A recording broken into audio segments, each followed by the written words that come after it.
as everyone knows, I'm a big fan of Kulusevski. I expected him to start, especially having get 3 goals and 4 assists pre-season. The reason he didn't start, I mean, I think I can answer Ellie's question here, is because we know in Angie's system, he likes to play 2 fast, pacey wingers who have the touchline. And don't let anyone fool you that Kulusevski's slow. He's not. It's just that Johnson is rapid and he should use his pace to better effect. That's my take on that. Now, I'll give you a brief synopsis of the first half and then I'll come back to Phil and go around you guys again, right? Johnson he was a game of 2 halves, really. He had a turning shot in the first half, which the keeper saved.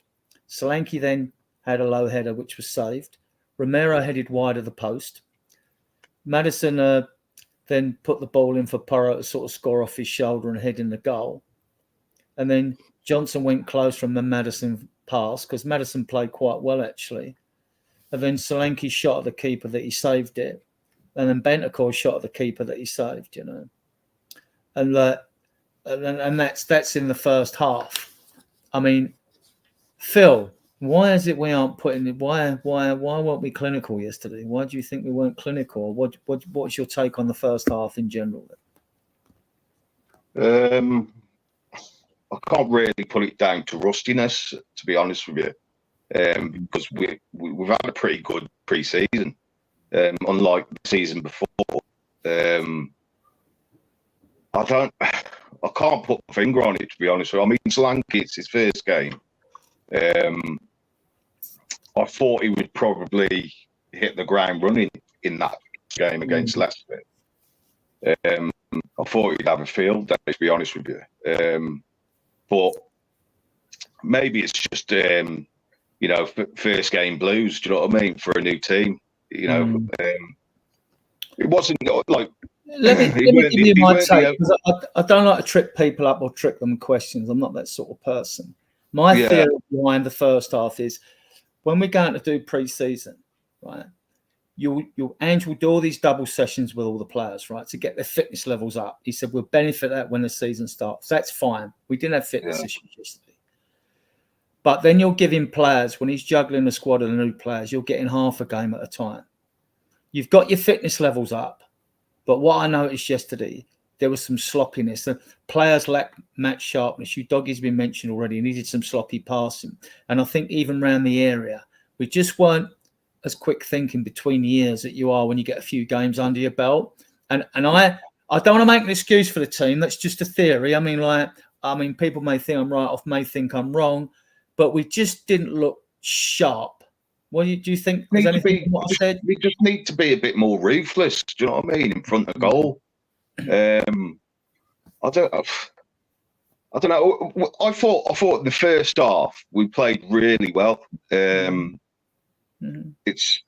probably the best first half performance I've seen in a long while, to be honest with you. But I just think it comes down to a bit of mentality as well. Especially in the second half. I know we'll probably come on to that, but in the second half, the drop off from that first half to the second half was unbelievable. I know Leicester, credit to Leicester, they picked it up and pressured a lot more on the high press. But we need to be ruthless in them sort of games. We need to be winning them sort of games. We can't be just being lackluster. We need to kill them off. And the longer you leave it at 1-0, it's always going to be, a difficult task the longer the game goes on. So we need to be... I think in the next couple of games, you'll see, a bit more sharper in front of goal, with it being the first game. So I'm not overly worried about it. Yeah. AJ, your take on the first half and player sharpness? I don't think match fitness was an issue. We started really well, really quick, looked to get on the front foot immediately, pin them back. And I think for the most part, our play was very good right up until we got to the edge of their box. Then it was a case of 2 touches being taken instead of 1, miscontrol. Sonny held on to the ball for too long. Johnson was absolutely not effective at all in any way, shape, or form.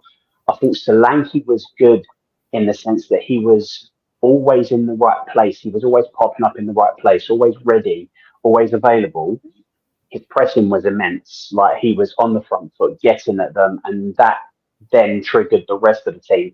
Our press in that game, in that first 45 minutes, looked better than it's looked for the majority of last season, because we actually had someone to instigate it, a trigger, right, to go. Maddison played a very good half. To be fair, I think he had a very good 60 minutes, but then he started to drop off, and it did drop off pretty quick. Bentancur for me was very good. Very, very good. He controlled the game. He calmed everything down. It was less frenetic. I hope that the concussion that he got isn't severe. I probably don't think he's going to be available this weekend coming. No. But I hope if he's out, he's only out for one game, because of the players we've got that can drop in and play that role, he is by far the best equipped. By far the best equipped. I would like to have seen Bergvall come on sooner than he did, but obviously that's from the second half. But yeah, the first half I think went well, but for some reason it seems that the players are all allergic to having a shot outside of the box. It's evident that we're trying to walk the ball in, and I mean, if you've got that many players in the box, they're pinned back, have a shot. You'll get a deflection, you'll get a goal from it, you'll get a handball. Just make something happen. If at first you don't succeed, try again. But there comes a point when you've got to have a plan B, and we need to start having shots when we've got that situation. Everybody's camped in their box. We've got to start having shots. We've got to do something different, because when everyone is set, it's really hard to then feed the ball through and find the players in such a confined space.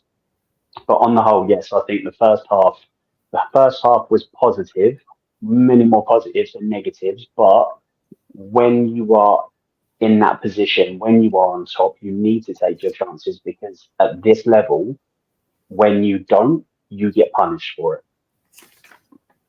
Right. I just want to come to Eltel's comment here. Right. The concussion protocol. Right. If you're proven not to have concussion, well, for a start off, teams are allowed 2 concussion substitutes during a game. I only found out that today. I thought it was 1 myself. So, and I pride myself in getting facts. Right. But if you're proven to have been hurt, if you're proven that you haven't got concussion, most players return with a week.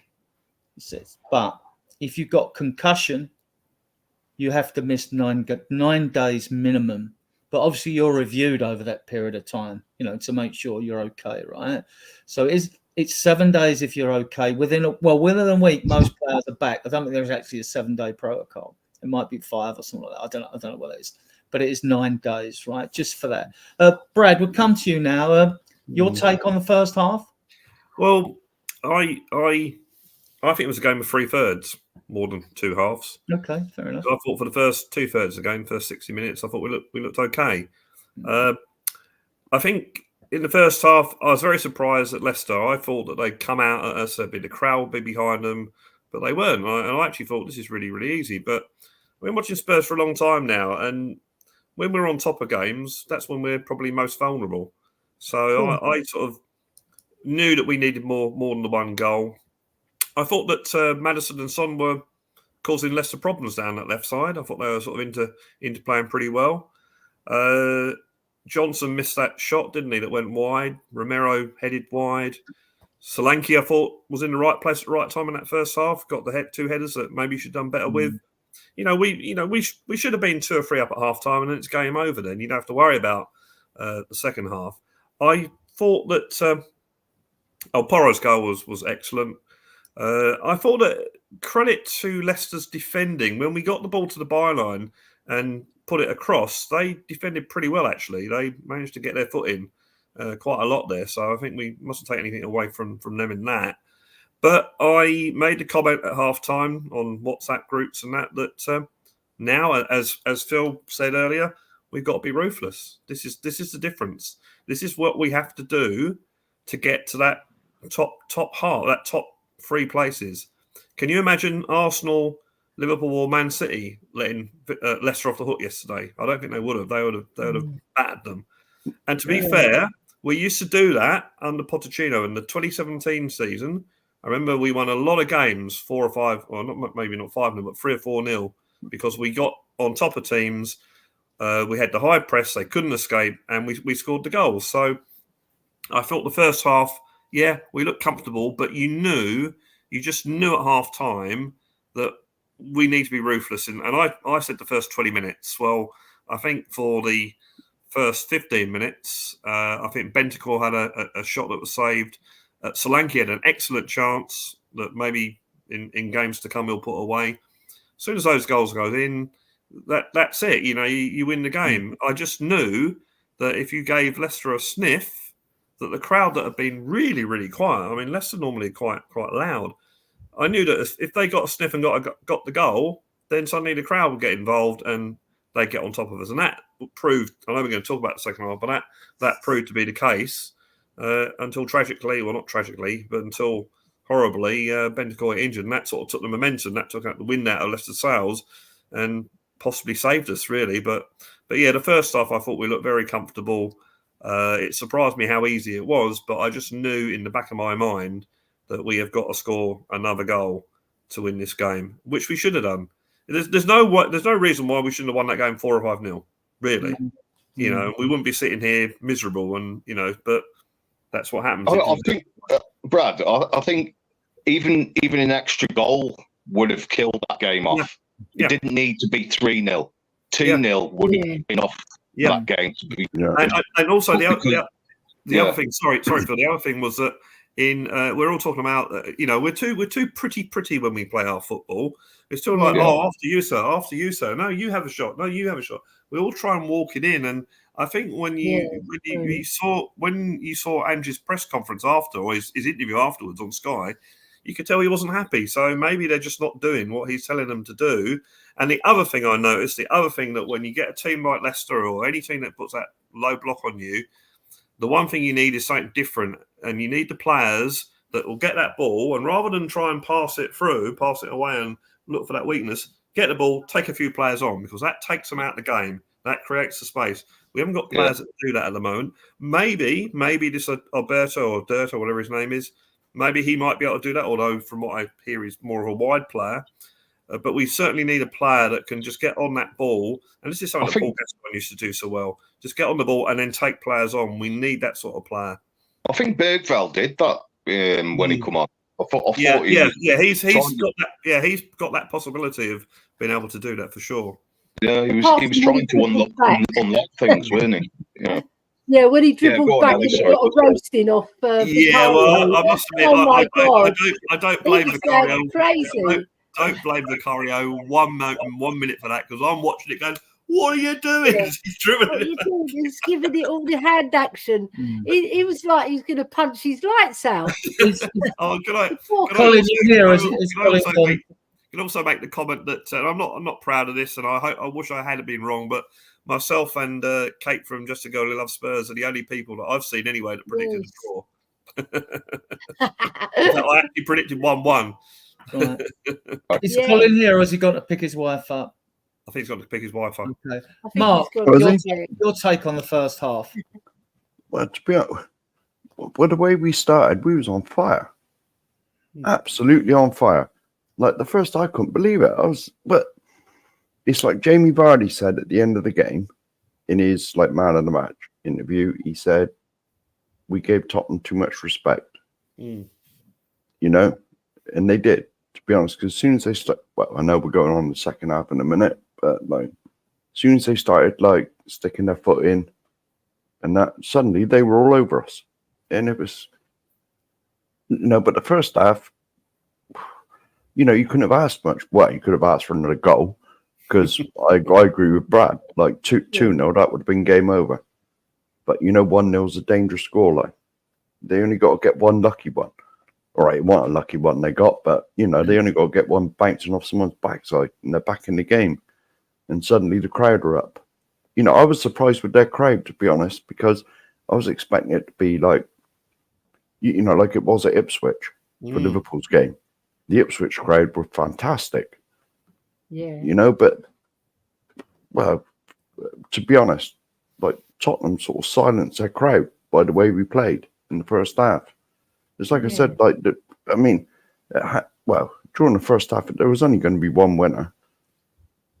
You know, and because I was thinking, like, I put 3-1 in the predictions to us, and I was thinking, if I sort of done us down a bit, I thought this could be like 4, 5, 6, God knows how many, but obviously it didn't turn out like that. Ellie, your take on the first half and the chances we missed? Yeah, it was a lot. We had 9 corners, by the way, 9 corners. Yeah. 60% possession. There was a lot of good movement. There was a lot of good passing. There was a lot of interaction. There's a lot of darting here, darting there, making space. Not enough targets men to hit, really, because Solanke's the only one in the middle. We needed another one in there, I think. Maybe we should have paid Richarlison as well. It was a double up. Maybe lost Sonny, you know, because Sonny didn't offer much. Even though he was busy, he didn't offer much. And there was a lot of faffing about, too much passing. It reminded me of when Arsenal used to pass the ball too many times. And I was thinking, get the ball in there, get the ball in there, get the ball in there. You know, when you're willing somebody to shoot from the outside the box and score a worldie to get everybody on their feet as well. You know, we're not doing that. We're just walking the ball in. It's like we have to 6 or 7 or 8 yards out to score a goal. You know, I think we've lost some of our elegance and some of our dynamic play in terms of scoring worldie goals, because that's what we were noted for. We're bangers, aren't we? We bang them in, but we're not doing that. I did notice there was a lot of this side to side stuff again. Yeah, it's like you very know, frustrating. it hasn't changed from last year. There was all that side to side nonsense last year. Even though we were on top and we looked like we we're going to kill them off, we never had that cutting edge in front of goal. So I was very disappointed in that aspect. And crossing was atrocious. Some of the crossing was really bad. And we weren't, all right, like Brad said, they were defending very well, Leicester. But if you put in a decent cross, it's undefendable. You know, and there wasn't one really decent cross apart from the one for Solanke when he dived down low, but he didn't quite catch it, did he? Yeah. Yeah. So I don't know about you lot, but when I watch us play, we seem to be trying to score the same goal. Doesn't seem to be a bit of variation. Like shots outside the box or little like triangles. Do you know what I mean? Like moving the ball. 100%. It seems to be. As I said earlier, have a shot from outside the box. Get it out wide. We were noted for it, man. Because they say that, don't they? The end goal, don't they? So that's an Ange goal when you get it down to the byline, low cross, strike in. Yeah, we seem to be relying on that as our only way of scoring at the moment. We've got to mix it up. Yeah. We've got some very good strikers of the ball, so why not? Why not? When you're shifting the ball from side to side, why not? Once that ball shifted, just have someone have a bang. If you get the deflection, goes for a corner, goes in the goal, get a handball, whatever. Once you're shifting, the team are shifting from side to side to side. Just have a bloody shot. Yeah. It's the same stuff all the time. It really is. My take on the first half, what I noticed particularly was because Udogie wasn't on point. I mean, the idea of Udogie being down at inverted, when Sonny's on the left as a left wing, right, is for those to work overloads on a single defender at the back of Leicester. Udogie wasn't in point, and every time Sonny needs, when you give Sonny the ball in space, he doesn't have to have loads of space to run it, but that does help him even better. But he needs a couple of wingers need to have that little jump start on the defender, because then the defender knows once the winger's moving at a little bit of pace, the defender doesn't know if he's going to cut inside or go outside. And Sonny was always receiving it. I thought he was receiving it. He can still beat a man in those positions, but he's receiving it tight. A lot of times you see it happens with Kulu on the wing as well, because they're using him as an out ball, and other teams know that, and then people complain. So I've got no qualms about Sonny getting 15 goals this season, though, none whatsoever. I mean, people worry about his pace. Yeah, he might not have the afterburners he had at Burnley, or when he did David Luiz at Wembley when he ran from the halfway line and done and scored against Chelsea, which is great. I mean, he might have them. Even Gareth Bale lost his afterburners after a while, but Sonny's not slow. He's still quick enough to slip inside the box, be put inside, slip through and score goals. And he's the only striker we've got who really scores with his left and right foot. So I was disappointed Kulu doesn't start, but everybody knows I like Kulu, but it's for many reasons. If he doesn't play well, I'll be the first. You're going to marry him next week, aren't you, Adrian? No, I'm not that way inclined, you know. I'm not that way inclined. So, yeah. I'm past it as well. So, our under-21's been in the league just now, but Bristol Rovers have equalised, unfortunately. Right, okay. Right, so, I mean, I just thought your doggy was off it. I thought Johnson will come to the second half. It was a game of two halves. He had 3 chances in the first half. He had 3 chances, three pops at goal, right? But he's always going to get stick as a winger if he doesn't take his man on. He's always going to get grief for that. He's got the pace. He is faster than Kulu, right? And Kulu's faster than all our midfielders put together. You can Google it and check it out. Kulu's not slow, but because he's a lump, people think I'm guessing that fans think he's slow, but he's not. He's not. Adrian, you know, I think it was in the I don't know if it was the second half where he made that great tackle. That's what I was just about to say. That it was in the second half. No, it's first half. Start the second half now. He made that great tackle. Yeah. He had so much room to run into as a winger. That is their bread and butter. As a quality winger, that's their bread and butter. Get into that space, run into that space, and take on your man. But Johnson just doesn't. I don't know if it's confidence. I don't know if it's just him just not having a clue what to do in that situation. He just, to me, I don't think he has that quality to be a great winger. He doesn't have the quality. Do you think when we've seen him do well, when I've seen him do well, it's usually when he's given a ball in space, and rather than take a player on, he just outstrips any defender near him for pace, gets down a byline and puts across him rather than take people on, because like he's going to have to do it, because I tell you, you've got Odegaard sitting on the wings. You know what I mean? Adrian, when the only time I really see him sort of come alive is when he's in the penalty area and he's got space to cross the ball. But if he's outside the penalty area and he's got space to run and take on his fullback, then he seems to doesn't have a clue what to do. And he hasn't got that skill set either to sort of do a step over, drop his shoulder, take on his man with a bit of flair. He just seems to kick it and run and try to use his pace that way. But you got to be more than that as a winger. Even in front of goal, I don't think he's accurate with his shoot. He'll have the odd one where it's on target, but he does have a lot of chances in games and does fluff chances as well. I just think he's a very. I think he's a championship player. I don't think he's a Premier League player. Fair enough. I've tried to give him the benefit of the doubt. I think he's had a pretty big sample size since he's been here at the club. Yeah. Well, let's hope he proves us wrong, because Ange keeps playing him and he likes him. I've seen him last season when he showed flashes of technique. I thought, I didn't know. That's worrying, Aidan, though, to me. And yesterday, that was good technique, that turn and shot, which the keeper parried. I think you must have pictures of Ange naked or something. Well, whatever. I mean, he's a favourite because I think he suits the Ange system for the pace aspect alone. But it's got to be more than that. I've got to see more. You don't put Decky on the bench like that unless you really, really think the world of Johnson. So I think Andrew's seen Johnson do things in training that we obviously haven't seen. And also, why is he picking? He's a manager. He's not like a fan who's going to say, "Oh, drop him one bad game, drop him."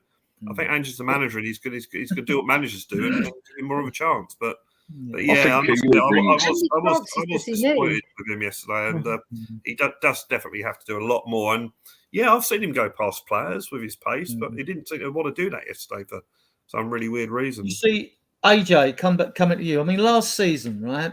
I mean, he scored 5 goals and got 7 assists. It's a good return for a kid in his first season, and we were still complaining about him not taking his man on a lot of the times, right? What's your take on Johnson? I personally don't think he's good enough. I don't think, I mean, he's a professional footballer, so they've got to be at a certain level, right? And I'm not taking that away from him, but I don't think he's the level we need to be moving us on. He's not a world beater. He's not a player that's going to consist. I don't think any fullback is going to be lining up to play Tottenham and see we've got Brennan Johnson and go, oh no, I've really got my hands full today. I don't see that happening. I think he is an impact player at best. I think he's a player to come on. If we're going to play him, I'll bring him on 15, 20 minutes to go. If the team are tired, stretch the game a little bit, run at people. You said it. I think you said it, Adrian. He's somebody that likes to run in behind. I've not seen him actually dribble past a player for a very, very long time. It's always the ball comes in, down the channel, bang, he's on it. He's ahead of the man. The man's never getting back at him. If he does, he's going to bring him down, and that's the way he plays. If we're going to play with 2 out-and-out wingers, they need to be capable of taking their man on and terrifying the fullback. And that just doesn't happen, not only with Brennan Johnson, but it doesn't happen with anybody we currently have. Yeah, I mean, my take on Johnson, I'll come to you, Mark, in a minute. My take on Johnson is that I don't believe he would have got as many games last season. We had 22 injuries last season. He came in, it was a lot of money to pay for a player who wasn't oven ready. I'd watched him before he came in like I do other players, and I was like, not sure. But then I don't see all the stats and go through all the details that others do. I'm not really a stats person. I'm more eye test. I go to stats if I'm not sure after, not before. So, yeah. So my take was he wouldn't have got as much game time if Perisic hadn't got injured and others hadn't got injured. Even Solomon and all that. He wouldn't have played as much. My argument was you're bringing a player in who isn't oven ready, but they obviously thought he was oven ready. I mean, to bring him in for that sort of money. Mark, your take on Johnson? No, I don't know how many shows I've been on. I've been here defending him. I've always said there's a player in there. I rate him. He's going to be good. But after last night, no, I give up now. Honestly, he never took his player on once, a bit like Sonny on the other side. And I agree with what AJ said. He's just not good enough. And I'm one of the ones that defended him. And I really have defended him because I rated him. Yeah, that's it there. That is it there. Johnson is about skill. We don't have any. Yeah, that's exactly it. He's not good enough. Yeah, you're a fan of Johnson? He's not getting much of a loving, is he? No, and I'm going to add to the non-loving because he's technically inept. He just hasn't got the ball skills to get past the player. He's got speed. I'll give him that. But take that away from him, what else does he offer? He's not a very good crosser of the ball. He can score goals, tap-ins, but who can't? Because we're putting them across there. Anybody can tap it in, right? So I just don't rate him. I don't think he's at the level. He's no Gareth Bale, put it that way. Yeah. Not many people are. No, he's not even at the level of. I can't think of a worse winger we've had. I think he's our worst winger. I suppose Werner competes with him on the other side. I don't know. Yeah, I just don't rate him because he hasn't got the skill set that I'm looking for in a winger. No, that you can run at a man, dribble, beat a man, get a good cross across. Usain Bolt was quick. Yeah, of a winger. Usain Bolt was quick, but he couldn't play football either. I agree with all of you. He's not good enough. No. Well, I was very disappointed in his performance last night, and also some of the pre-season. But I tend to have a rule which I stick with, and that's with managers and players or new players. I give them 2 seasons, and at the end of the second season, I'll make a judgment on him. So I'm not writing him off just yet. Is he in our first 11? If you pick your best 11, probably not at the moment. Yeah. But I'm not going to write him off at this stage. And who knows? He might turn out to be a hero in maybe the Europa League or something. So that's fair, yeah. to be honest. Yeah. That's fair. That's fair, I think. Yeah, look, the difference. My attitude with Johnson, I'm the same. I'm not going to throw him under the bus. While players at the club, I will support them, same as I do with managers in the past that I didn't like. Same with players I didn't like in the past. I'm sure we all have, right? Yeah. Bill, let's talk about the second half. What went wrong? A lot. Listen, we've got to give a little bit of credit to Leicester. I think they picked up in that second half. I think they put a lot of pressure on us. But again, I'll come back to it. We need to be ruthless like we were in the first half. We should have just, took it off in the second half exactly the same way. And I think because it was at 1-0 and it was at half time, I think the players knew that Leicester were going to come onto them and have a sort of a better performance in that second half. And I believe it's a mentality shift, to be honest with you, with these players. And I think it's been a massive problem for years at this club. I mean, we obviously in the first half we should have killed the game off, and we wouldn't be talking about this second half. But I think you got to give credit to Leicester to summarise it. But we need to sort of bring that into the second half exactly the same as the first half. I don't know why it sort of shifted. Why we have that mentality where we just drop our performance. I can't put my finger on it. But I want us to start being ruthless, start being like clubs like Arsenal, like Man City, to try and kill games off early. And if we don't kill it off early, go into the second half and try and kill it off then. But we just don't seem to do that. It's worrying from a mentality point of view with players. So AJ, the goal. Are we going to give Romero the whole blame for the goal? There was 3 blue shirts around and 1 behind him where Porro running late on the far post, 2 in front. And I thought one of their defenders on the left could have been more central. But I'm not going to forgive Moreira if he made a mistake.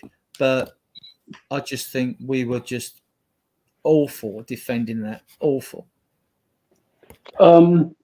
First of all, I don't agree with the narrative that the second Leicester put pressure on us, we folded and we were easy to get through. But I think it was a mixture of Leicester thinking, actually, we're at home. We need to up our tempo. We need to get in the game. And I think it was complacency on Tottenham's behalf. We absolutely walked that first half. If it had been 8-0, nobody would have gone, oh, this is we weren't expecting this. We created so many opportunities. It could have been a cricket score. We didn't take our opportunities. We played them off the park. The stats, all of the stats for those that love stats, back that up. I think we came out. We started really well in the second half again. The players thought, more of the same. We could do this all day. Then Leicester got hold of the ball and they started playing. AJ, do you think? Sorry to interrupt, but do you think because it was that easy in the first half and we were just coasting and sort of, should have killed the game off?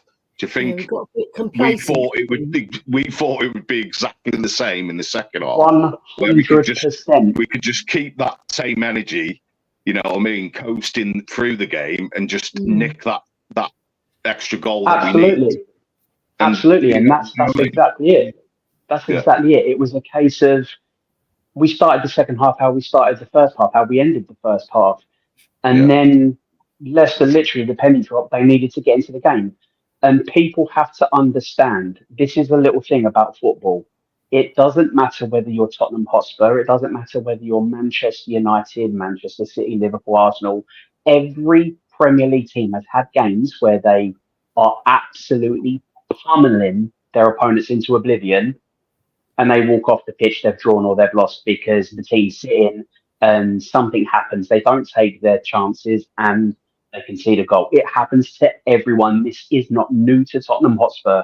It isn't solely Tottenham's problem, okay? It's a mixture of things in the big wide world of football. It happens.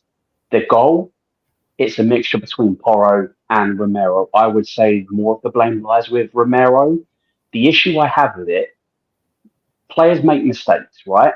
Goalkeepers, defenders, strikers, midfielders, it doesn't matter. Everyone makes mistakes. It's what you do about it. What annoyed me was Bergvall, who I think as a keeper, if you're a leading figure in the team, if you're a player that wants what's best and you see something go wrong, you are going to get on someone's back. You're going to get in their face. You're going to make sure they understand it doesn't happen again. And I get that. And Bergvall took a risk and he got caught out and we could have conceded. We didn't. We could have. I think the keeper's absolutely right. And people go, oh, he's only 18, but he's on the pitch. He's a man. He's on the pitch. He's representing the club. He's in that position. He needs to be able to accept that. But what I want to see is the same energy towards Porro and Romero, because we actually conceded because of their mistake. That same thing needs to happen. The same energy needs to go around the team, not just because he's an 18-year-old kid. The same energy needs to go throughout the team. If you make a mistake, get on their backs, make sure they understand it doesn't happen again, but don't pick and choose who that happens to. Can I just make a quick point? Yeah, sorry, Adrian, before we move on to someone else. Just, I know Ange gets criticised for his tactics, and I have done that myself. At points in the season and last season. But last night it wasn't to do with Ange's tactics. Last night it was to do with the players. 100%, mate. 100%. We could see the system worked in the first half. We absolutely battered them. We just did not have the quality in the wide areas to kill them off. And yeah, I just wanted to bring that up because he gets criticised a lot for his tactics, and it wasn't the case last night. Completely agree, mate. Brad, the goal, right? Now we come around to the goal again because Romero's in there. You've got VDV is probably a bit too far to the left, and you've got Porro there. Romero's like World Cup winner, Copa America winner, fantastic centre half.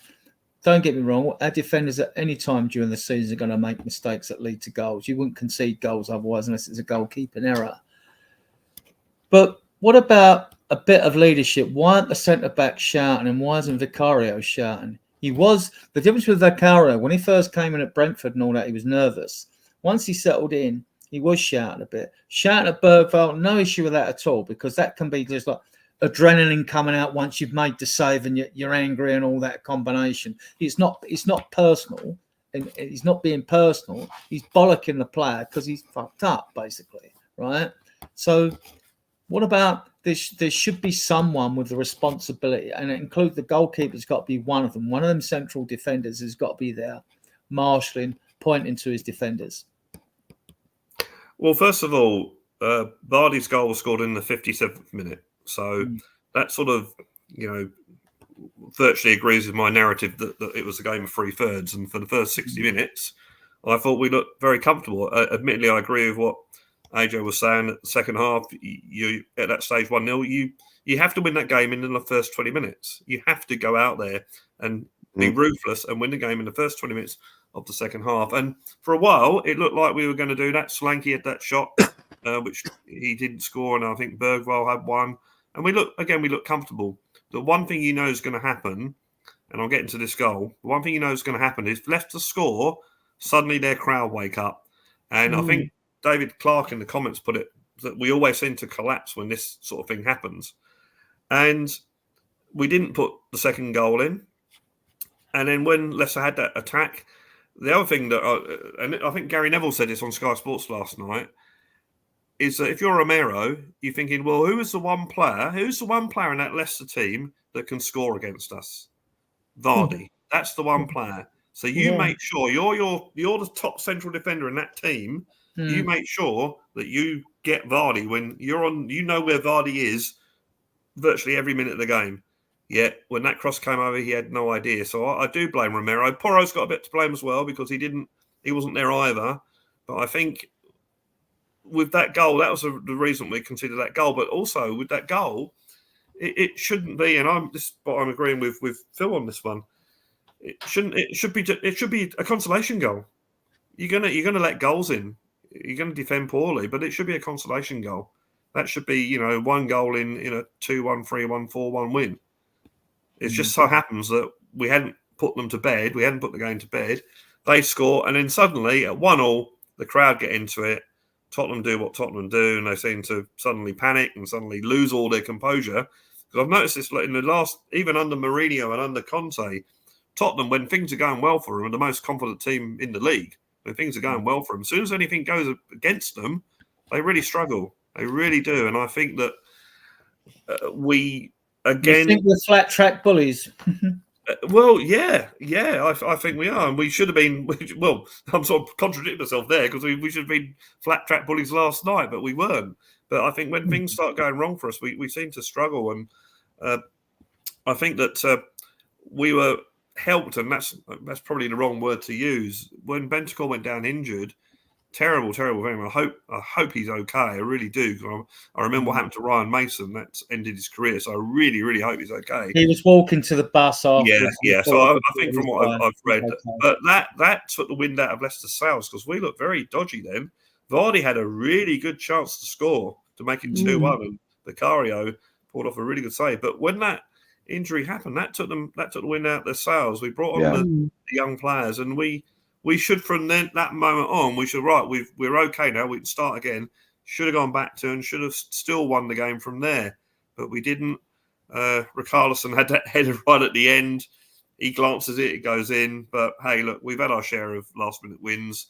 It's not going to happen every game, but I think the defending for that goal was poor, but it shouldn't have to matter in a game like that. If you're playing Man City or Arsenal, whoever it might be, and it's 0-0 and in the last minute you can see that, then it means something. But in that game it's Leicester, that poor defending shouldn't have mattered.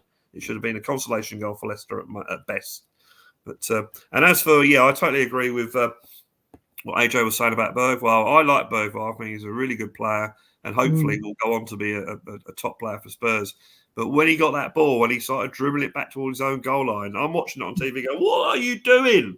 And it almost, led to a goal. And then Vicario quite rightly, and that's how Vicario does it. He's like that. He's very animated. And, Bergwijn, he's 18, but he's also a professional footballer. He's playing a professional footballer in the best league in the world, probably the most competitive league in the world. So he's got to...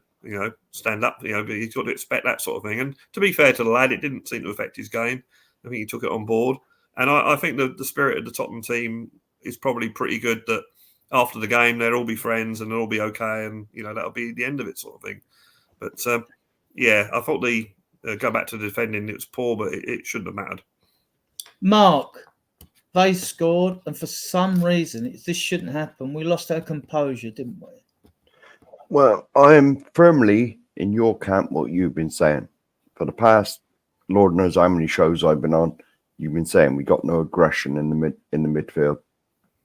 We desperately miss that because after the game, Jamie Vardy did his man of the match or player of the match, whatever they want to call it. You're not allowed to say man of the match anymore, but it is a little interview.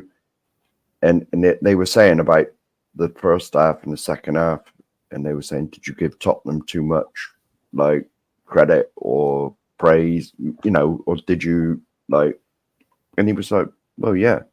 As soon as they started sticking their foot in and made it competitive, they were all over us. all over us. I honestly thought we were going to lose. I was like hiding behind the sofa. It was dreadful. With a pillow. Absolutely dreadful. And I'm firmly in your camp now. We have no aggression in the midfield. So someone to like say, look, what the fuck's going on here? You know, pull your fingers out.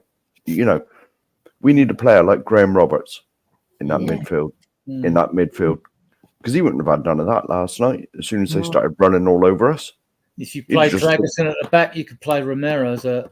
See, it depends on your perception of what you'd want as a number 6. And No, but like 5 goals last year, you know. As soon as they scored, we just completely collapsed. All right, a lot of it, I still blame the system because you know I don't like this suicide football, all this inverted wing, inverted bloody full-back nonsense. Stop that immediately. Fine. You might not like the system. That the system had nothing to do with the game yesterday. The system had nothing to do with the goal we conceded. No. And in a lot of the games last season, when people were harping on about the system, a lot of times when things go wrong with Spurs, we draw or lose. Fans are clutching at straws and they're desperate for solutions. They talk about a captain, not enough leaders. No, it's aggression, and it's not just the aggression. You need that aggression, Mark, but you also need someone who can put their foot on the ball with a bit of composure when things aren't going well. Does it.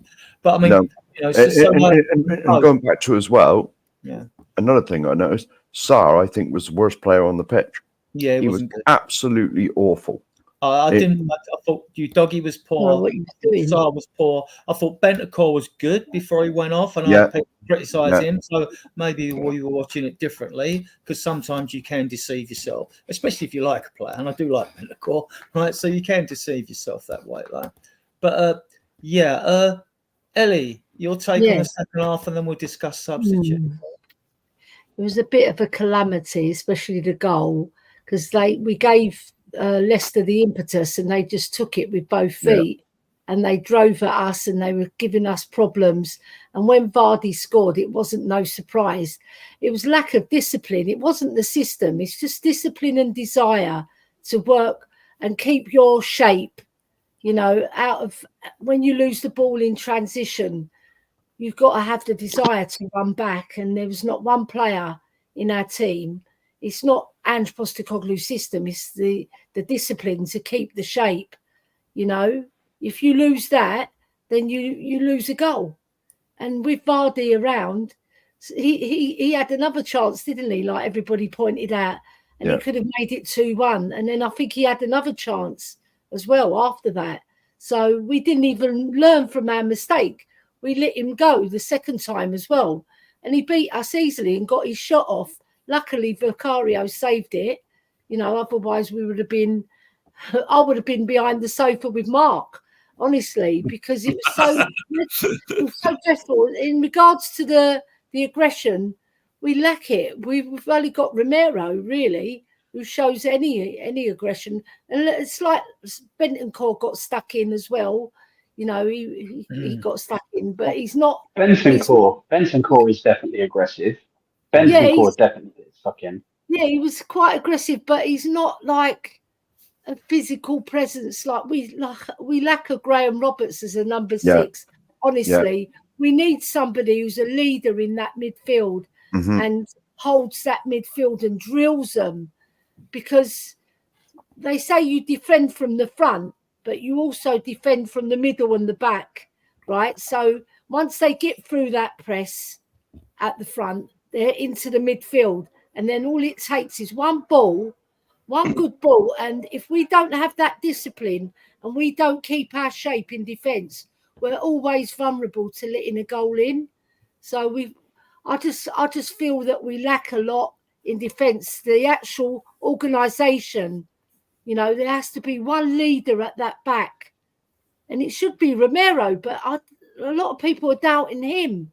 I think he's the best candidate for our captain, in my opinion, right? Not Sonny. I think Romero should be our captain, because I would critique the footballing IQ of our 2 inverted fullbacks. If we're struggling, I mean, I'm sure you guys, some of you have all played football at the time. If you're struggling, it don't take, you know, you haven't got to be the brainiest football out there, the most intelligent football on the planet, to think as an inverted fullback, think about we've lost a bit of cohesion here. I'm going to just help out in midfield for a bit. I mean, like, well, I mean, I don't get it. I mean, I mind you, over decades I've followed Spurs. I mean, I'm still exasperated to this day, you know, over certain things we do, you know, set pieces, corners, things like that, throw-ins even, you know. I just get exasperated the way we waste the ball. You know, we waste so much of the ball during games. You know.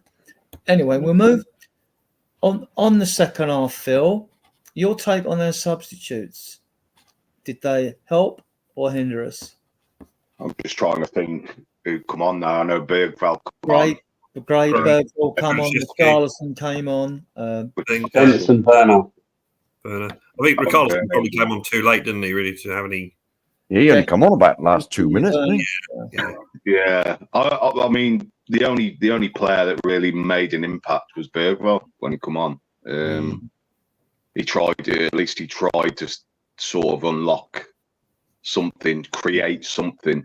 I mean, Gray, you know, he did a job with Bill, but he wasn't, you know, exciting when he come on. I don't think he's that type of player anyway. I think he's a player that breaks up play and sort of gives it to the creative players. So Werner, yeah, flatters to deceive, to be honest with you. He's pretty much the same player that comes on every week. I don't really expect big things from him. Richarlison, who knows whether he's fit enough at the moment. Should have done better with that header at the end. Yeah, he had a great chance at the end. Yeah. When you needed a glance down on the deck, would have done the keeper. All he needed was a glance into the far corner there, and that would have been it. He headed it straight, didn't he? Past the post. Yeah, it was too flush. Wrong shape, wasn't he? He was in the wrong shape for that ball. Yeah, totally. Yeah, he hit the ball too flush. But yeah, I mean, yeah, the one player that sort of impressed me was Bergvall. I think he deserves a spot, to be honest with you. I think he needs to start instead of top. It's got to be. Obviously, I don't know if Basuma's going to be back for the next game. I don't know how long he's suspended for.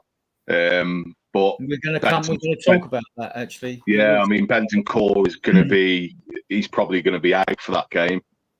So, I mean, do you put Gray in there with Bergvall and Maddison in front of them? Is it a bit too lightweight? Is, you know, Ange's got a few problems to solve next week or this weekend. Do you guys think? By the way, Phil, I'll come to you, AJ. Do you think Bergvall and Gray? What we haven't seen from Bergvall and Gray, I mean, I think they are future stars, but the thinking that is one thing, seeing it is another, right? Because you've got to be practical about this. Neither of them, unlike Odegaard and unlike Solanke, who's had a few seasons in the Premier League, so we know he's Premiership ready. Odegaard has played full season, loads of 90 minutes for Burnley. He scored 4 goals in this season, even though the poor side went down. So we know they can do it. We know they're Premiership ready. Whether you think they're the quality, the quality of them is good enough, that's another thing for fans. Fans will always be divided on every player, right? That's fine. But with Gray and Bergvall, as much as I like the look of both of them, I really do think they're both going to be stars. But I can only think that. But neither of them have yet give us 90 minutes, AJ. Do you think they haven't started yet either? Ready? Do you think they're ready to do 90 minutes, AJ? Yes. Let me just quickly touch on the subs first. Richarlison didn't get long enough. Werner, I mean, you could have copy and pasted Johnson, Son. They were all three of them terrible, so it didn't matter who we had on the wings. Bergvall was exceptional, I think, when he came on, with the exception of dribbling the ball back and Vicario blasted him. I think he, again, grabbed hold of the ball, tried to make everything happen. He wanted the ball in the middle on the left. He was popping up everywhere. He was looking to dribble the ball past people, play the ball in behind. He dictated play as soon as he got on. He wanted the ball all the time. I think he is a quality player, an absolute gem. Gray was okay. He didn't really do much. He didn't really do much wrong either. But these are two 18-year-old. They're both 18, or is Gray 19?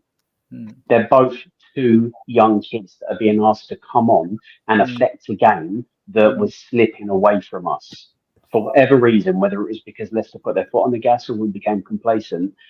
Two young kids being asked to come on and change the game because we have not done our business in the transfer market properly. We haven't signed people that can come in, that have been there, seen it, done it, that are ready to go and dictate the play. So we're relying on these two young kids. Can they last 90 minutes? We haven't seen it, have we? In the pre-season, it was 45 minutes here and there. I think if either one of them are going to make it first, it's going to be Bergvall. He just seems so calm. Even when he was dribbling the ball back to his own goal, do you know what I mean? He just has a calmness about him. He doesn't seem phased. He doesn't seem rushed. There's no fear. I think Gray is a little bit more erratic. He's a little bit more, I need to do something here. I need to dribble. Whereas Bergvall will just get his foot on the ball and he's composed. I would like to see them both given a chance. I think the chance will come for Bergvall before Gray. I think Gray needs to be introduced slower. But I think if you're looking for somebody to dictate the game, I think Bergvall should start a game and see at what point you take him off. 60 minutes, 65, 70. It's a bit hard considering our pre-season was 45 minutes here, there and everywhere for everybody. Brad, coming to you on Bergvall and Gray. They're 18-year-olds. Both of them are 6'2". They're both units, right? They can look after themselves on a football field. But stamina for an 18-year-old. I mean, even if you can give them 90 minutes and they play well, just how many games can an 18-year-old's body stand up? Yeah. Well, I think with Bergvall and Gray, I think that the two obviously very talented players, but I don't think we should be putting our hope in them because, as you say, they're still young. Bergvall probably looks more assured, certainly from last night. Again, it's only one game. I don't think many players play for 90 minutes over the pre-season, but that is a good point. I think we've just got to be very, very careful how we play them throughout the season because they are young. I think they'll probably go on to be very good players, hopefully for Tottenham. But I think at the moment, because people will say, bring the kids on, put the kids in. You know, Mikey Moore, what a great player, put him in. But you can't do that. It doesn't work that way, unfortunately. It'd be nice to, but it doesn't work that way. And yeah, you're right. You know, we've got to, gradually get them involved in Premiership football and that sort of thing. And they'll get their chances. We've got the League Cup, we've got the FA Cup, we've got the Europa League. So they'll get their chances. But with Bergvall, though, all right, he hasn't played against Premiership teams. But in both of his second halves against Bayern Munich, he looked good. He does. He looks very quality opposition, right? Gray, however, the first game against Bayern, he got bullied. Second game, he held his own. He mixed it with him. He held his own. But the first game, he got bullied. He couldn't hack the press, basically, right? Gray in that game, that first game against Bayern. He'll learn from that, Adrian. He'll learn from that. Yeah. Yeah. Look.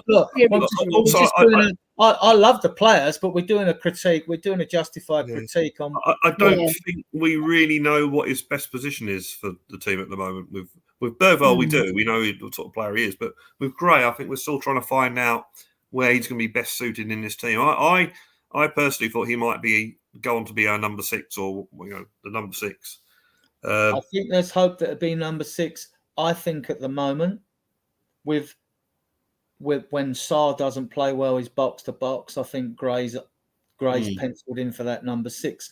And although AJ thought he might not play before Bergvall, I think there's a chance Gray might start against Everton. If Sarr, or definitely come on if Sarr doesn't shape up, because we'll come to that. Mark, your take. You've been highly critical of youngsters, justified criticism, I might add. But I mean, are you seeing more in these players? Graham Bergvall, than you had before, or Um, are you softening or hardening?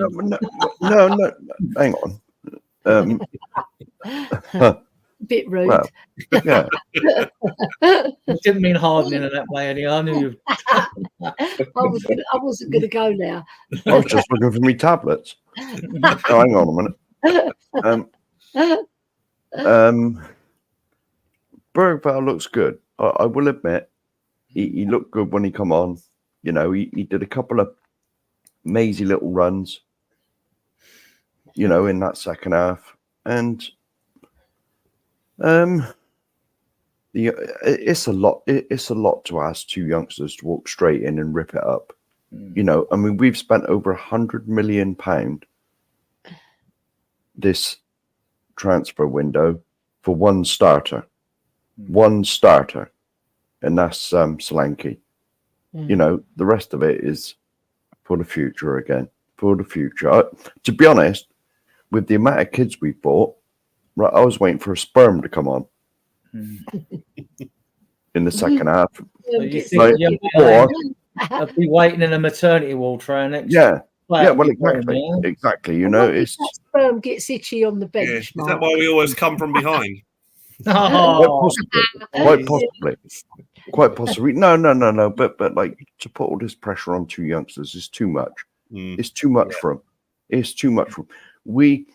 Now, I'm going to steal this from Brian Daigle. I don't think he's in the chat. No, I'm stealing this from Brian Daigle. So please, no one report me to him. Right? We have got lumps of coal at the moment. Lumps of coal in the team. How about we sprinkle it with a few diamonds? You know, not buying lumps of coal that pray they turn out to be diamonds if you crush them and you know, develop them. You know, how about we get some diamonds in? We've got them. I'll come to that later when we get to transfers about what we spent and what we've got, right? But that's not happening in this transfer window unless we do get Eze, and we have got the money. I'll come to that later as well. Sprinkling would have to happen very late in this window or in January, wouldn't it? Now, I mean, like, we'll come to what you guys think we need, right? Well, actually, we can move on to that. Actually, I mean, like, Mark, I'll stay with you. How many players do you think we're still going to get in this transfer window? Oh, I'd like about 7, but a bit optimistic. No, but yeah, but realistically, come on. I hope 2. I hope 2. Yeah, it's reasonable. That's what I'm hoping for. But who knows? Who knows? Because let's face it, most of our business this time has been done without any of us knowing.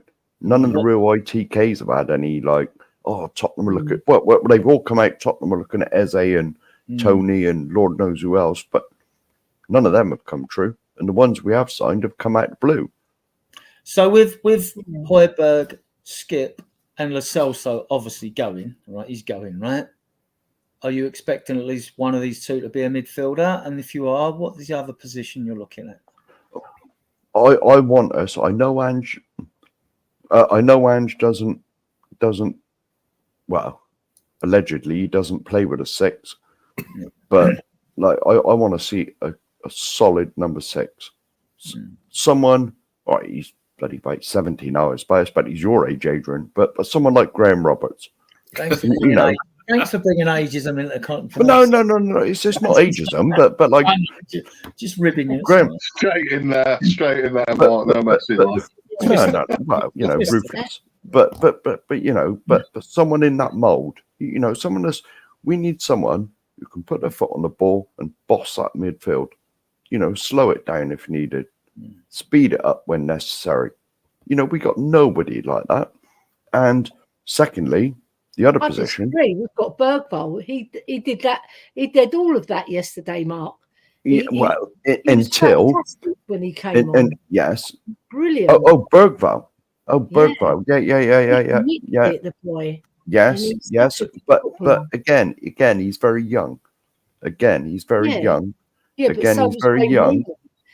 Well, exactly. Yeah, but Wayne Rooney's don't come about every year, do they? Wayne Rooney was an exceptional talent. he just sort of forced in at 16. I think Bergvall's an exceptional talent. I really rate him. I hope he does. I really hope he does. I really hope he does. But we need a boss in the midfield, a number 6, and after what I saw last night, yeah, we do. A winger of some description. We definitely need someone who can take that man on and cross the ball. If that's the way we're going to score all our goals. Yeah. We'll go on to we'll discuss transfers at the end, right? We're going to Everton, Mark. I'll stay with you, right? So now we know that Bentancur's out, right? He's going to be out. He's got. Is that definitely out? Well, he's not concussed, but normally when they're not, they usually come back within a week at earliest, 7 days, as Jose said earlier. If it was concussion, it'd have to be a minimum of 9 days, but then you'd still have to be assessed by your medical team anyway during that 9 days in case it was longer, right? So Bentancur's not playing. Do you bring Basuma back, or do you play a Gray or a Bergvall? What do you do? Yeah, no, this is a tough one, isn't it? Because I believe Biss should be punished further, for doing what he did. But it might be a case of having to, unless you're going to bring a Gray in, who possibly is going to be our number 6. Because I don't see Bergvall as our number 6. I see him further forward. Yeah, 100%. But are you going to risk a Gray? But then again, Ange don't play with a 6, which, to be honest, the suicide football we play, we desperately need someone who's going to just sit in front of that back 4. So when the rest of the team are up the field in the opposition's penalty area, we got 3 at the back, But as you dug in, and even Sarr didn't have the greatest of games, right? Steady, but not. They weren't on point when we see them at their best, right? I mean, is there a case for Sarr and Bergvall starting? Colin, Everton, would you start Sarr or would you start Gray over because Bentancur is going to be missing, or would you play Gray because Sarr wasn't on point? Yeah, I mean, I think Gray needs to play. Over who? That's a great question. I mean, Sarr wasn't great, but I think Sarr is important. I think Sarr, when he's on his game, I think that he does a lot. I think that he covers for other people. I think that, he seems like he runs around a lot and doesn't do anything. But I do think that when he's on, he really does help kind of clean up.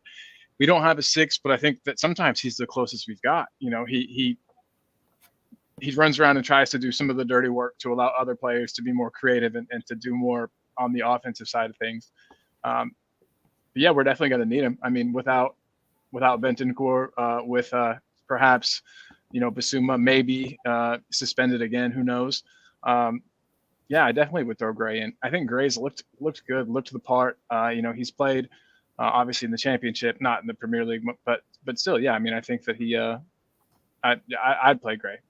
I'd play Gray, and in front of Bergvall personally, but that's just me. I wanted Gray for months and months before we signed him, so I'm ecstatic about the kid. But I didn't hear what you guys have said. What's the consensus between everybody else? We've only just started this conversation. I'm coming to AJ now. AJ, do you think we start Gray against Everton? I mean, we are at home as well. That can influence a manager if we're going to go more attack-minded or not. Not that you can go more attack-minded than Angeball anyway. I heard Biss mentioned. I don't want Biss back. I don't want him representing this club ever again. But we'll cover that, I think, if we discuss that matter a little bit later. Would I pick Gray? Bentancur's not going to be available. So would I pick Gray? I have to disagree with Cole a little bit. I don't think he's ready yet. I think of the two of them, if you're going to put either one of them in, Bergvall or Gray, I think Bergvall. I think he's just got so much more about him. He's got so much more composure at this particular moment. And he's proven in the games against Bayern. I think when he got on that pitch, when he was on that pitch, he was the best player on that pitch. He dictated the game every single time he got on, he dictated that half. I think, yes, there was a bit that wasn't great against Leicester, but I think he still got on that ball. He still wanted to do stuff. He wanted to create. He drove us forwards. He gave the team something to work with. I don't think Gray is that sort of player. I think of the two of them, I would personally put Bergvall ahead of him because I think you need composure.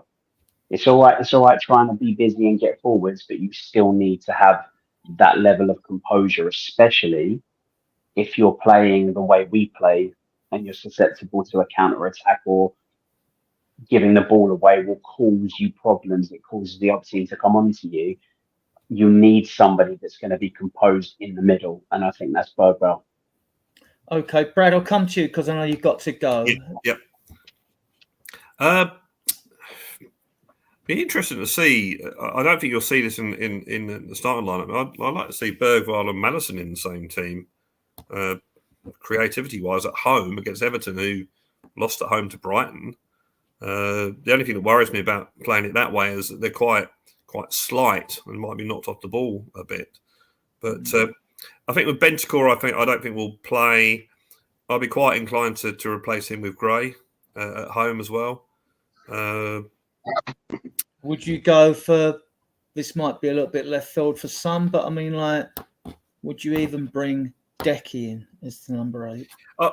Yeah, that's a good call actually. I think Kulusevski was our best player in pre-season, and if you bring him in that area, that does give us a bit more muscle in that central, in that sort of midfield area. So that would be But I don't think there'll be many changes on Saturday. Possibly Bentancur out. Someone will probably be Basuma for Bentancur on Saturday. You know, I wouldn't do that personally, but I think that's what we're going to see. I still think that players like Bergvall and Gray will be saved and just sort of gradually released into games and that sort of thing. But I wouldn't mind if they played on Saturday. You got nothing to lose. Although I think, as much as I was disappointed about not beating Leicester last night, I'll be even more disappointed if we don't beat Everton on Saturday. Let's be honest. I think the Ange out chance will go crazy. People will be calling for Ange. Oh God, yeah. I mean, I said earlier before we went live that it's all well and good watching Tottenham being miserable about the result, which I am. But it's even worse when you go onto social media and everyone else is being miserable. It's just like, well, It is the story of the Tottenham. Yeah, that's why I literally avoid social media after a game. So no, I'm not going to read that. It's going to make me feel even worse. But yeah, I think that sometimes can be. I mean, it's not easy to do, and we have to man up and do the podcast whether we win, lose, or draw. And it's not easy to do them straight after a game when you've lost or drawn. No. Because you've got to man up and do it, and you've got to try and be balanced and practical in the way you go about it, because across the board in social media that most of the reactions are going to be like, it's going to be a meltdown basically. Yeah, so negative reactions get factor, if it was really a really awful, terrible, disgusting performance, then meltdown, fine, But as we've broken this game down today, I mean, like you've seen that, like it's nothing to do with the system. First half performance was good, and we were flaky when we conceded the goal. And actually, Bentancur's injury probably gave us the breather we needed to like steady the ship, right? So So are you going now, Brad? Are you? Yeah. I need to go now. Thanks for coming on, Brad. We will get you back. I put your channel in there. You're always welcome. That's where you can find you. If you want to get away from football, please. I put his channel in there somewhere. Blue Sofa Science somewhere. Where is it? Let's get it up. And there's a new song out this Friday, which hopefully, anyway, I'm planning up. Spurs are going to Wembley, yeah. No, but I keep my music separate from football or sport. But I have always said that if we get to a final, I will do a Spurs song. So, Phil, we just start. All right, thanks, Brad. Thanks a lot. Cheers. See you, Brad. Hey, I'll speak with you soon, Brad. Yeah, you too. Have a great weekend, guys. A great weekend. Great week. You too, Brad. You too. See you, brother. Phil, so would you bring Gray in, or would you bring Decky into the team? Or we're playing Everton, we are at home, we should go for it. Now it's a must-needed 3 points. Yeah, not half. As if they all aren't. As if they all aren't. But I mean, I actually think it's not what I would do, but I actually think Andrew's going to bring Basuma back into the starting 11. I think he's going to be thinking that this is the type of game to get Basuma sort of on the fan side, at home, against an Everton side who really we should be beating, like a Leicester. We said that last night, man. I know. Well, at home, definitely we should be taking care of Everton. With the Brighton side, their record in history, the three teams we've beat the most are Everton, West Ham, and Man City. Believe it or not. Yeah. I think I would be inclined. To be fair, I mean, Kulu and Bergvall, a bit of Swedish masterclass. Bit of Swedish composure, yeah, and in chemistry in that midfield. It could work, to be honest. But I think Maddison has to play. Maddison has to be in that 10. Bergvall, for me, I would play 100%. And it's a toss-up between Gray and Kulu for me. But I do think he's going to play Basuma with Bergvall or Sarr. I don't think Sarr deserves a starting spot in this game. I think with that performance, I don't think he deserves to start. So I would, I would put him on the bench, to be honest with you. Early, I'll come to you because I noticed in the pre-season games that he started. At least two of the games I see, he started with Basuma, Sarr, and Maddison. Adrian, can I very quickly say something? I've just seen a comment. What's his name? Dockster in the house. Yeah. Listen, if it's okay to disagree with somebody, it's fine. If you disagree with what they're thinking, if you think they're talking rubbish, that's fine. Don't make things personal. Don't attack somebody. There's no need for it. So keep it just about football. Big up, AJ. Yeah, big up AJ for saying that because I saw that comment and thought it was. Yeah, we'll keep it clean in our chat, guys. We don't want to time people out or ban people. I can't see anything I on want to hear all points of views. I'll try to be balanced and factual. But come on. We take all points of views, and if the conversation goes very one-sided because it deserves to go one-sided, then that's the way it will go. Because, that's the way critiques work. Unfortunately, they're never straight down. It's all about this, guys. It's all about this right here, not the cockerel. So Ellie, the fact that Angel likes Sarr as much as he likes Johnson, you know what I mean? So because he's picked him in them pre-season games. He is box to box. I used to joke when Sarr was playing well. I said the earth is covered in 70% of water, 71% of water, and Sarr covers the rest, right? Because when he's on song, he covers so much. He's got. He's the fittest player at the club. Now that Gil's gone, believe it or not, he's the fittest player at the club. Under Marine, when they did all that stuff in Korea, when all the players were puking up, it was Gil and Sarr who were the two men that were standing. You know what I mean? Yeah, I'm with AJ on Basuma though. I don't think we should play him ever because what he's done is so disrespectful to the club and as a person. There's no way back at him. I just feel like Kyle Walker, who did the same thing, Dele, who did the same thing. If another club want to take a punt on him, because he hasn't played very well for us either. I don't think we're going to commit economical suicide by sacking a player and all that. If look, Basuma anyway after last season's I'm not saying sack him. I'm just saying sell him. His place was in risk on all the and Maddison as well, because Sarr was our best player last season, right? Midfielder, because the others were injured and all that. But to me, I think there's a few players there, might even regulars, that the sword of Damocles is hanging over their heads. And if by January they haven't shown it and turned it around, imagine if Basuma has a stinker against Everton, he's picked, or he gets subbed off.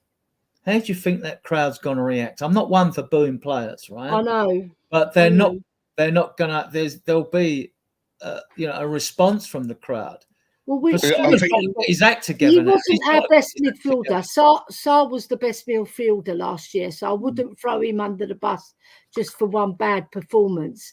No, 100%. He can pick himself up, dust himself down, and I think Sarr will go again. He'll run for our club forever. That boy, he's such a hard-working player, but he's got kudos as well. He's got a brain. He's got a football brain, and I think Bergvall should start, not Gray, because he's got football IQ. He's fantastic. His movement and his readiness to get on the ball. Okay, he's not the finished article yet. He's still learning, but he's a lot better than what we've got. And he showed it against Bayern Munich when he came on, and he showed it again yesterday.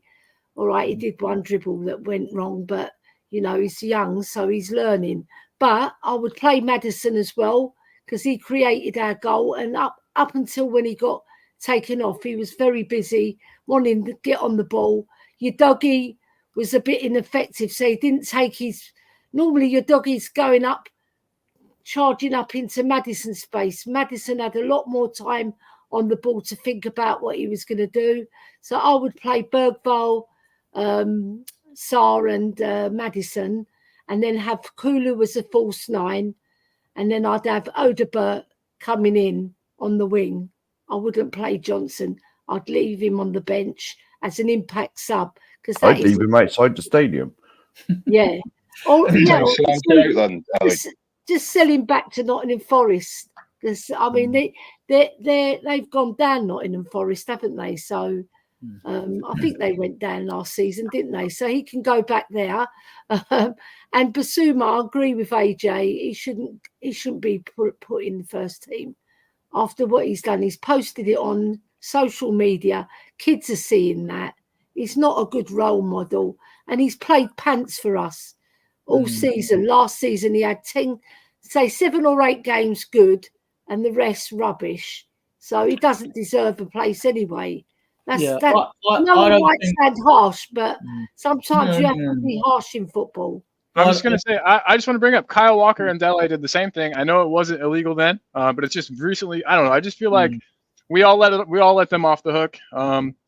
We even let Lloris off the hook after he had his drink driving incident. And I think that giving players different, being more or less angry at players because of how they, I don't know. I just feel like, and I don't know why I'm defending him so hard.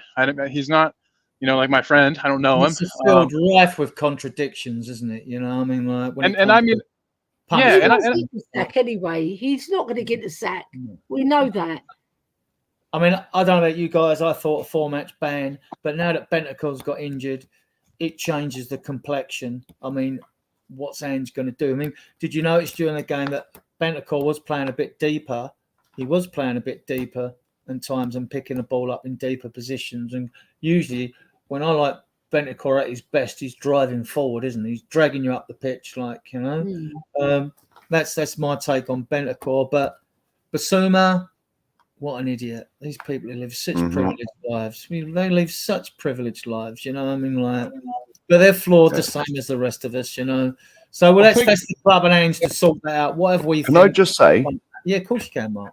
Can I just say, all right, he's stupid for doing it, but the most stupid thing is putting it on the internet. Yeah. Absolutely. You know what I mean? Absolutely. That is just nonsense. I mean, if you want to do that stuff, that's up to you. But don't put it on the bloody internet. Do whatever you want to do, whatever it may be, in the confines of your own home, in the privacy of your own home. But you have got a moral and a contractual obligation to represent yourself to the best of your ability. And doing what he did brings the club into disrepute and is just... There are hundreds... Did you guys feel the same way of kids about Walker? When Walker and Dele did it? Okay, cool. Just making sure. I just want consistency across the board. You know what I mean? Because absolutely, and that's fair. That is absolutely fair, and that's balanced, and that's the way it should be. I'm very much like this. If I like you and you do something wrong, you are wrong. If I don't like you and you are right, you are right. I don't pick and choose who's right and wrong depending on whether or not we're friends.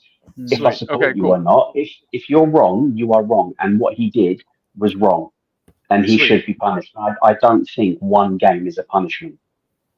No, Cool. it's I think, yeah. Sorry, Colin. Go on, mate. I was just gonna say, all I was saying was I just appreciate the consistency. I was just, you know what I mean, just making sure that, and like I said, I don't know why I'm sticking up for him. I guess it's because I was young and dumb, you know, at points in my life, and so I kind of, you know, I understand it to a degree, and yeah, you know, people do stupid things, and Don't stick it on the bloody internet. Right? You know what I mean? No, for sure. That was the dumbest part. I think it's But a yeah, lack but of. yeah. I think it's a lack of education, though. With Pursuit. I think. Do you know what I mean? It's sort of. I don't know. I don't know him personally, but he comes across like a bit stupid. Do you know what I mean? Footballers are known to be the smartest people ever. Sometimes, you know what I mean? Yeah. Do you know what I mean? A bit, yeah. Idiot. In the nicest possible way. But I do think I wouldn't. I think there is a sort of a way back for him, but he has to. You know, do this on the pitch, on and off the pitch. He needs to, you know, book his ideas up. He needs to get the respect back from the club, the manager, the players, and also the fans. And the only way, really, he can do that is, you know, on the pitch. To be honest, I have a question. I have a question. You know, if he puts in a good performance against Everton, like we all know he can do, because he has done it in the first 10 games last season, and he has got the ability. It's just his mindset. That's all it is. That's all that needs to be triggered. I have a question. I have a question. What's up, Mark? Yeah. Right. I have a question. Now, will he get done by the legal system in this country? Because it is technically illegal. Slap on the wrist, I'm sure. If someone He's a professional footballer. He's a professional footballer. No. But I'm saying, will he have to go to court, or will he get fined, or slap on the wrist? Probably a ticket of some variety. I don't know exactly how it works there, but here, if it was, it would just be a ticket of some variety. Hasn't Bentancur made Angie's job a little bit easier? Basuma, because don't forget, we've still got Odegaard to bring in the scene back into the side. And you've got Odegaard to bring in, and who am I missing that wasn't in the 9? Not Mikey Moore, because he played for the under 21s tonight. Lancashire. Yeah, he was in Brazil. He played as well for them. You've got Odegaard to put in. That would give you another problem on the squad bench and on the bench, haven't you? And I'm forgetting. There's someone else I'm forgetting at the moment. I know there's another. I'm not including Mikey Moore should start. The goal he just scored, I just see. Brilliant. That you know, just for the 9 subs, it gets a bit different now because we may be treading water with because we're waiting to see. I'm sure they're going to be quality players. Graham, Bergvall. Let's be fair. Bergvall's better than Skip, who we got rid of, isn't he? Let's be fair about this. And Gray's better than Emerson and Davies, isn't he? So even at this stage, but we've got to see him do the 90 minutes. So Ange might think, well, I can afford to keep Basuma out the side because even though Bentancur's not fit, I've still got to find a place for Odegaard. They ain't paid that money for him to sit on the bench all the time. I mean, he will sit on the bench. So I just think, Adrian, it's a perfect game for him. It is. Just the way I sort of think Ange may be thinking with this selection is that this is sort of a perfect game for Basuma to come back to and sort of boss that midfield against Everton. And I think it's sort of a performance where you could just bed him in and then get his form back. That's just me. I don't know. He hasn't bossed midfield for a good long while, so he has to start. He has to start proving himself. Yeah, so Madison and Stark. We know he's got you wouldn't put him back in against a City or an Arsenal, would you? I mean, against an Everton side at home, I think it's a bit of a comfortable game for him to come back to. That's all I'm thinking. Well, let's hope so. I think he might say we've got no one else. Nothing's guaranteed it's going to be like comfortable or anything. Let's get this straight. Yeah. You know, I can see Basuma coming back in just because Sarr and Maddison can't play that position. But Gray, maybe a bit early for Gray to give him that responsibility. So I don't see that on the. I don't see that happening against Everton. I think Basuma will come back and he'll either play with Maddison and Sarr. I think that'll be it. And the only other place that could disturb that would be if Sarr was dropped in favour of Gray, but then I think you'll see him in the second half anyway, as you will Bergvall, you know. So So that's Everton. I want to talk to you guys. We got the 1st of September. The window closes, and it's the 20th today. So that's in 11 days' time. I believe we'll get 2 players in a window. I surely hope so. I've always wanted a left back as well. And I think they want to bring a midfielder in. And I think we need a midfielder. And I know we've got 6 with the 2 youngsters. 7 if you include Decky. But we do with it someone who gives us something a bit different, don't we, in midfield, whether it's Locatelli or whatever, and a left back. Ellie, what do you think? What do you want to see in this window? Yeah. I don't see us bringing in more than 2, to be honest. We've got the money. Just on the money, guys, let me just give you some facts, right? As I like to give you facts, right? So we brought in 6 players. We brought in Archie Gray, Lucas Bergvall, Yang Min Hook, George Feeney, very young player, Dominic Solanke, and Wilson Odegaard. It comes to a total of 134 million.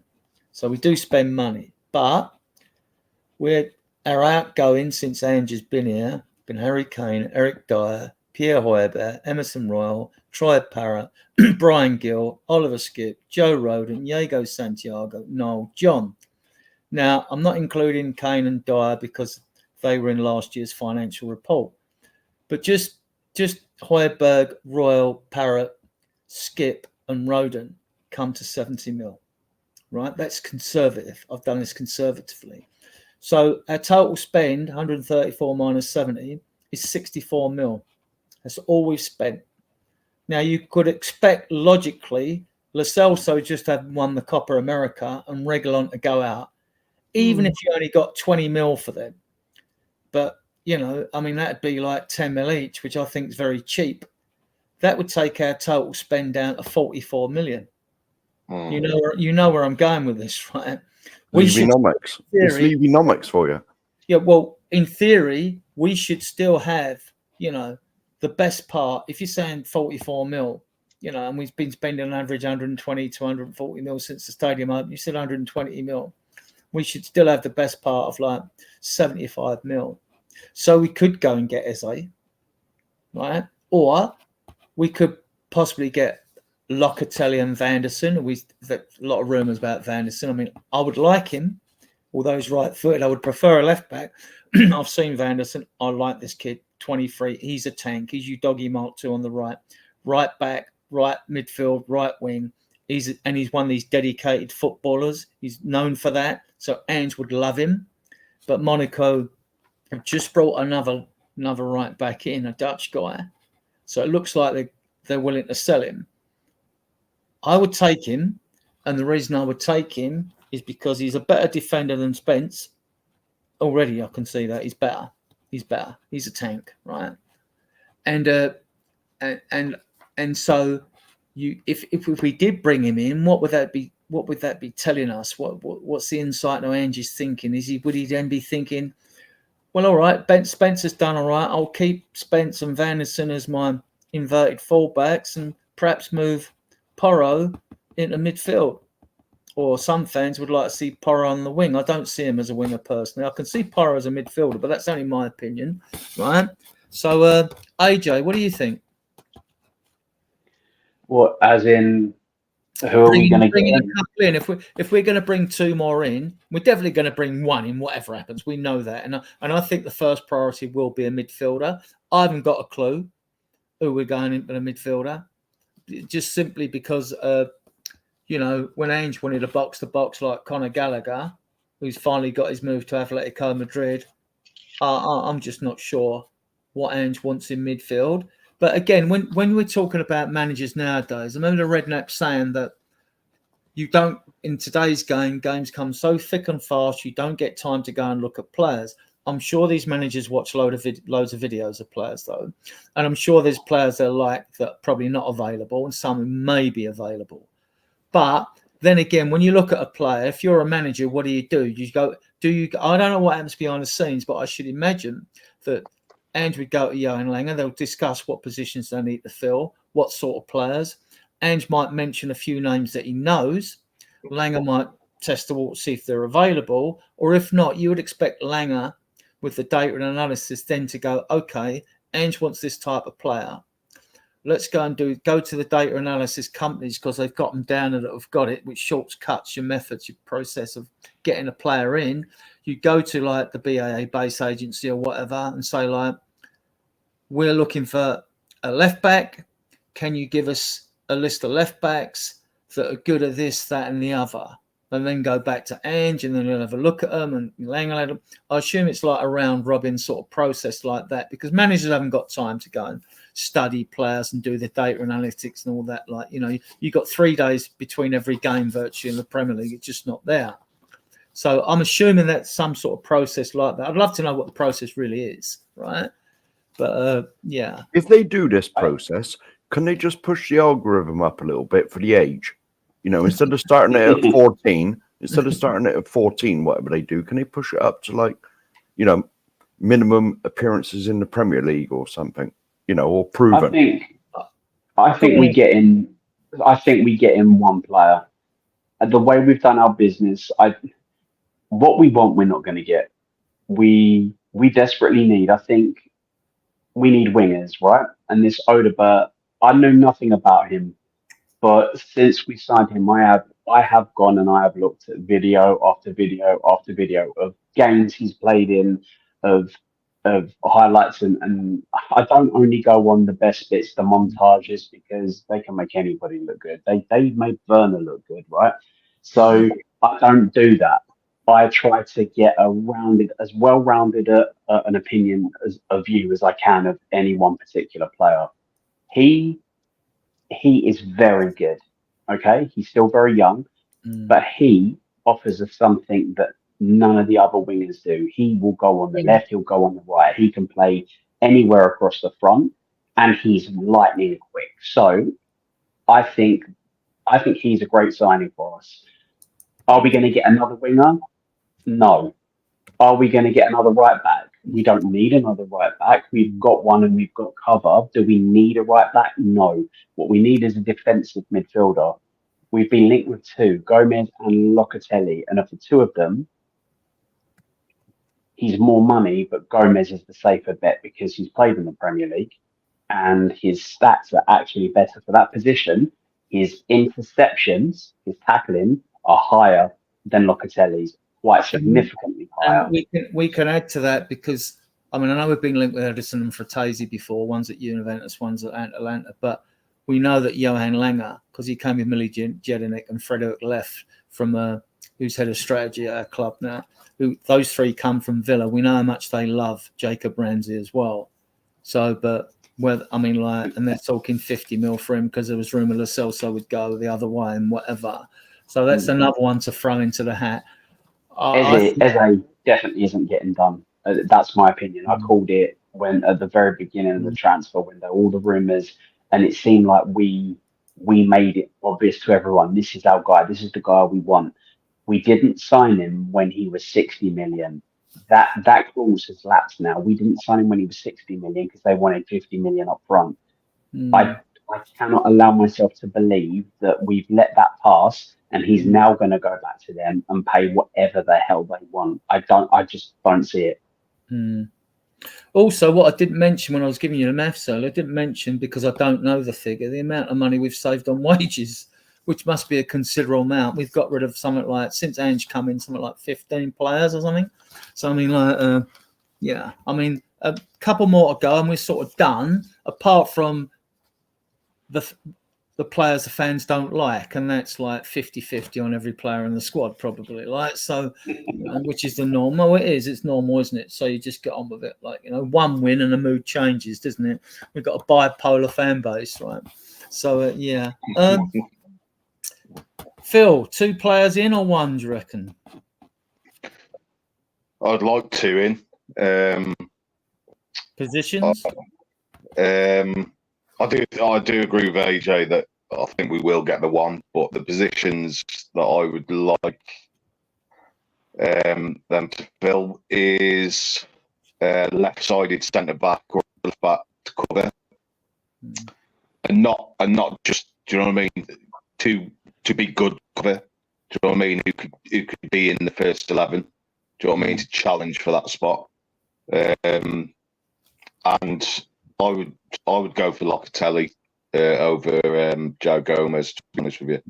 I think we need a bit of Italian bite in that midfield. I think Locatelli is the type of leader in midfield that we are missing. And I think he could do a really, really good job for us. I think that would be our business. I think it would be an okay window, to be honest with you. Provided we do the due diligence, and the reason Thiago's left him out the Juventus side is because there's no hidden baggage there or something or other, like, you know what I mean? Like, well, that goes for all players we bring in there anyway. Yeah, I mean, I watched quite a bit of the Serie A, and he's quite consistent as well. He plays a lot of games every season, and he was a consistent figure in Juventus's starting lineup. And he was quite a consistent player performance-wise as well. I just don't. I mean, with a new manager, some players aren't suited to this system. I think that's probably the case with Locatelli. He's just not fancied with Motta. So I would go with Locatelli. He brings something different, a bit of leadership to the team, and that is exactly what we are lacking. Yeah, and Ryan G's in here, and Gomez, I think he's only had his first breakout season at Wolves because they bought him from Brazil itself, didn't they? Like, they got him from there, I'm sure they did. I don't know what they paid for him, maybe 20-25 mil or something, maybe less, I don't know, I can't remember. Ryan G, how much did Wolves pay for Gomez, if you're listening? 15 million, I think it was. Is it? Yeah, and they'd want 50 for him now, I would have thought. But this is why I don't think. That's why Locatelli's looking a good prospect at 25 million euros. The price has got me though. I think that's cheap. Well, it might have been 25, 15 or 25. I think it was 13 to 15. Ryan's just put in the chat. Yeah, 15. Yeah. 13 to 15. Yeah. Good buy for that. So yeah. Colin, are you there? No, he's gone. Ellie's gone. Right, I take it. No, so, Ellie's gone to look after her daughter. Yeah, her daughter. Okay. Right.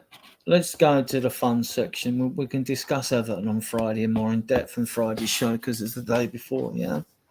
So from Lingo, right? Okay. Thanks for that. We now come to the fun part where I ask you a few questions, and this is where each week, if you're invited on, you should pick a favourite Spurs player, pick a favourite goal. Adrian. And think about a goal. Well, you got about 30 seconds, Mark. Yeah. I won't come to you first, right? You normally get me to do this backstage. Colin gone. Has AJ gone? All right, he's gone. Right, so normally, Phil, I think we've done this with you once before. I think we asked you how you became a Spurs fan. So name a favourite Spurs player, any player throughout history. It doesn't matter.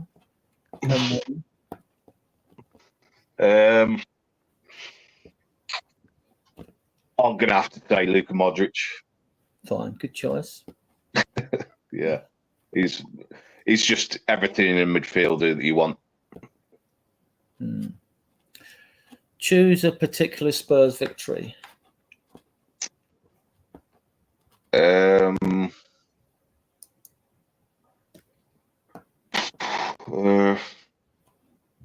it wasn't a victory against Inter Milan, was it? It was a draw, wasn't it? You know, when Bale got the hat trick. It was a defeat. We lost 4-3. Oh no, it was on aggregate. Was that? No, that was the first leg in the San We Siro. beat 2-0 at home, didn't we? Yeah, we went through at home. Yeah, that was it. That was it. That was one of the good. Yeah. I'm going to have to go with the Champions League final. Champions League semi-final. Sorry, against Diehards. Fine. Yeah. Select a special Spurs goal. It's got to be Gareth Bale with his volley against Stoke in the top bin. I said that a few weeks ago. Did you? All right, fair enough. That's all right. But it doesn't matter. It doesn't matter. That always just comes to mind every time. I know it was a Premier League game against Stoke. Yeah. Do you know what I mean? A cold night in Stoke, but that goal was out of this world. Yeah. But yeah, it must be good because I said it as well. I mean, to actually hit it from that height. Yeah. Do you know what I mean? On the angle is unbelievable. Yeah. Right, Colin's back. You're next, Colin. Did we? Have you been asked yet how you became a Spurs fan? If you have, when was? Yeah, I have. So then, because we'll end in shortly, we can chat in the back room afterwards. But so name a favourite Spurs player. Any player that you like throughout history? One. Peter Crouch. Okay, why? Just a lot of fun. The fact that he's very like graceful with the ball. You wouldn't expect him to be, with his size and long legs, long arms. He looks like he would be lanky, but he's got a surprisingly good touch. Can score all different types of goals, even though he was just a fun player to watch. And you don't really see players like him. He's kind of one of a kind, and scored some important goals for us. So choose a particular Spurs victory. Any victory? Tough. It's very tough. Let's go with beating Borussia Dortmund. I believe it was the game Jan Vertonghen scored in from left back position. Okay. Right. So name a special goal. I think I know where the goal's going to be then, right? The Jan Vertonghen goal, is it? Yeah, that was something special. And we got to see the Super Jan celebration, and yeah, that one was incredible. So that'd probably be mine for today at least. Mark, coming to you. Name a particular favourite Spurs player. I'm trying to think of the ones I've done. All right, off the top of my head, Ledley King. Okay, good choice. King. Yeah, just because he's. Choose a particular Spurs victory. Oh, see, I ain't thought about this. I only thought about Ledley King. For a start, Ledley coming at the right time. It was after a certain other player had gone somewhere else that we won't talk about, and he sort of replaced him. And just for that tackle on, I forget who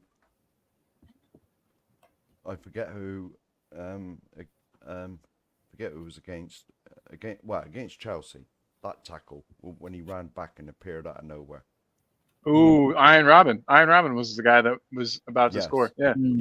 Yes, and he just appeared from nowhere, just for that. But Ledley was a legend anyway. Yeah. Right, a special goal.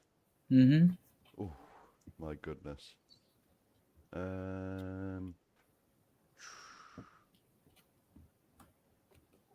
Off the top of my Jesus, I wish I had time to think about this now. All right. I'm sure I've already said this, but I'll say it again. Gaza in the 91 semi-final. The free kick, yeah? And the three... Yeah. Right. What's it? Name a five. Adrian, just got to mention a couple of goals as well. You can save them for the next show. Oh, go on then. Right. Otherwise, you'll give Mark ideas. I don't want to... I want him to work for his mudship, you know what I mean? Yeah. Right. A favourite Spurs player.